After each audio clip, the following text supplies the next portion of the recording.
ఒకప్పుడు చిన్నిగూడెం అనే ఒక చిన్న గ్రామంలో రాము అనే బాలుడు ఉండేవాడు. రాము చాలా మంచి పిల్లవాడు. కాని అతనికి చిన్న అలవాటు. ఏ విషయమైనా నిజం చెప్పాలనే నమ్మకం ఉండేది.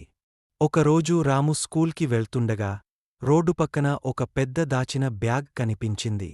అతను తీసి చూడగా అందులో ఎన్నో నాణేలు, వెండి వస్తువులు ఉన్నాయి.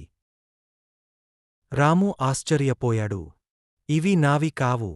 ఎవరో మరిచిపోయారు అని అనుకుని వెంటనే బ్యాగ్ని తీసుకొని గ్రామ పెద్దయ్యగారి ఇంటికి వెళ్లాడు. పెద్దయ్యగారు చూసి ఆశ్చర్యపోయారు. రామూ! ఇది చాలా గొప్ప పని చేశావ్. నీవంటి పిల్లల వల్లే గ్రామం న్యాయంగా ఉంటుంది అని ప్రశంసించారు. ఆ బ్యాగ్ను మరిచిన మనిషి మరుసటి రోజు వచ్చి బ్యాగ్ చూసి ఆనందంతో రాము పాదాలను తాకాడు. అతను పెద్ద బంగారు నాణెం ఒకటి రాముకి బహుమతిగా ఇచ్చాడు.